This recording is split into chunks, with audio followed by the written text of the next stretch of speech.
Olá pessoal, na videoaula de hoje vamos falar da arte moderna, a arte do século XX. A arte moderna também conhecida como arte de vanguarda.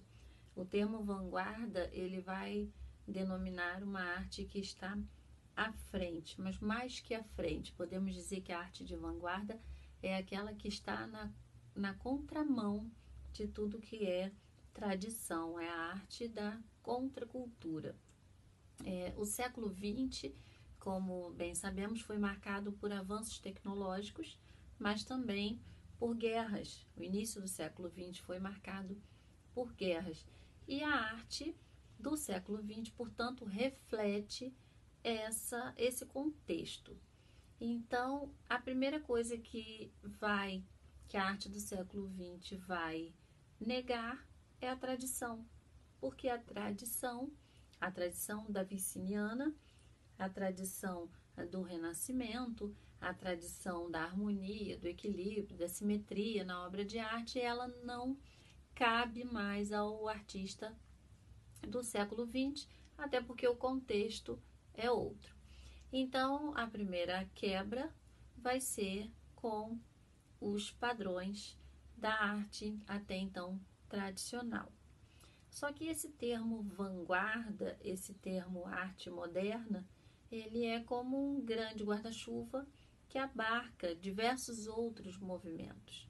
Então, um grande conceito, vanguarda, arte de vanguarda, artista de vanguarda, que vai trazer dentro dele os outros movimentos que vão acontecer paralelamente, porém com características bem diferentes ou não tão diferentes.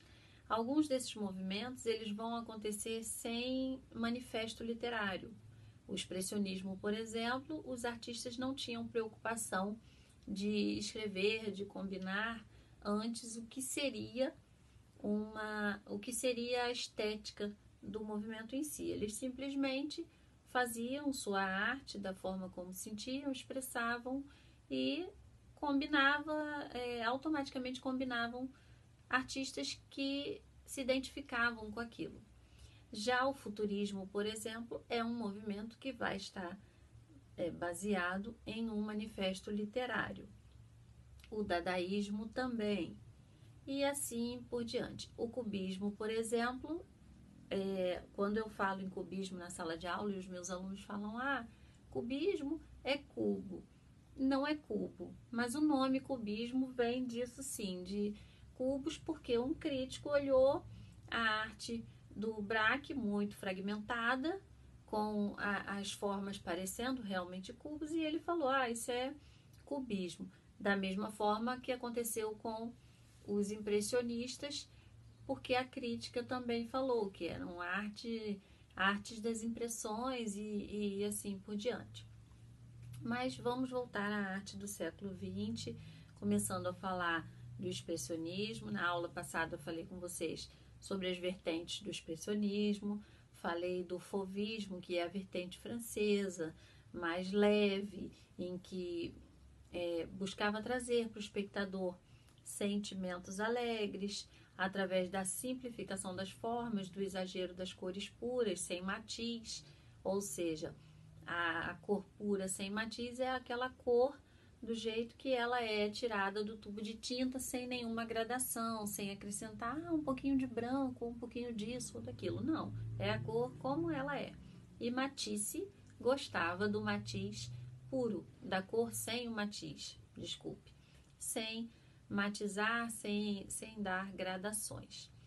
Já o expressionismo alemão, ele vai ser chamado de Die Brücke, considerado a ponte, que seria uma ponte entre o interior do artista, os seus sentimentos, e a área externa para onde ele joga tudo isso.